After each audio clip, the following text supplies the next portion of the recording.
बीड जिल्ह्यामध्ये मागील 3 दिवसांपासून इंधनाचा तुटवडा जाणतो आहे। परिणामी सध्या पेट्रोल पंपावरती अशी चित्र जी आहे ते सध्या पाहायला मिळत आहे।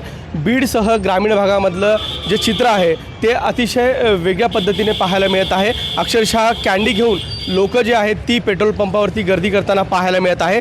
याचाच परिणाम जो आहे शेतीची कामं जी आहेत ती देखील खोळंबलेली आहे, कारण की ट्रॅक्टरला इंधन पुरवठा होत नाही आहे। तर दुसरीकडे जी राष्ट्रीय महामार्गावरची पेट्रोल पंप आहेत तिथे देखील मोठमोठ्या रांगा ज्या आहेत त्या लागलेल्या पाहायला मिळत आहेत। तर दुसरीकडे बीड शहरातील ही दृश्य सध्या पाहायला मिळतात। मॅडम, काय नेमकं सांगितलं जातंय तुम्हाला? काय पेट्रोल नाही आहे बोलतायत। पेट्रोल जर नसतं तर ते जे पॉईंट आहेत 720.29 हे डायरेक्ट 00 दाखवलं असतं, तर डायरेक्ट 0 का दाखवत नाहीये? ते लॉक केलंय ना त्यांनी आतून, त्याशिवाय पेट्रोल बाहेर कसं येणार आहे? येणारच नाहीये। आतून जर तुम्ही लॉक करतायत तर बाहेर कसं पेट्रोल येणार आहे? काय काय अडचणींना तोंड द्यावं लागतं? आम्हाला ड्युटीला जावं लागतं, ड्युटीला जाताना आम्हाला पेट्रोल नाही, आम्ही कसं करायचं? नागरिकांची सेवा कसं करणार आहेत? पेट्रोल असताना तुम्ही पेट्रोल देत नाहीत नागरिकाला, कशामुळे? तर भाव वाढणार आहेत म्हणून।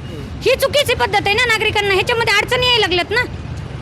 किती दिवसांपासून मिळत नाही? हे 3 दिवसापासून चालू आहे।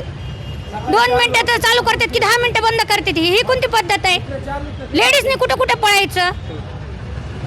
नक्कीच नागरिकांचा संताप जो आहे तो पाहायला मिळतोय। सर, काय परिस्थिती सध्या पेट्रोल पंपावरची?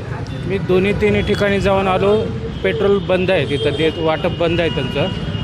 काय कारण समजा नाही, पण चौकशी आणि त्या सगळे भाव वाढणाऱ्या म्हणून पेट्रोल पंप बंद ठेवलेत, हे चुकीचं आहे। किती दिवसांपासून या अडचणीला तोंड देतात? ह्या 4 दिवसात मला माहिती झालं। मी अगोदर स्टॉक केलेलं असल्यामुळे मला माहिती नाही पूर्वीचं। काय सांगितलं जाते नेमकं? चित्र काय आहे पेट्रोल पंपावरती?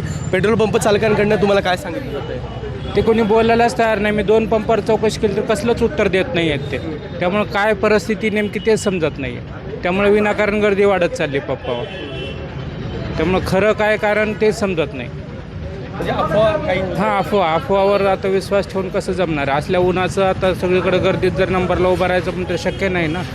कामधंदे सोडून पंपावर उभं राहावं लागते।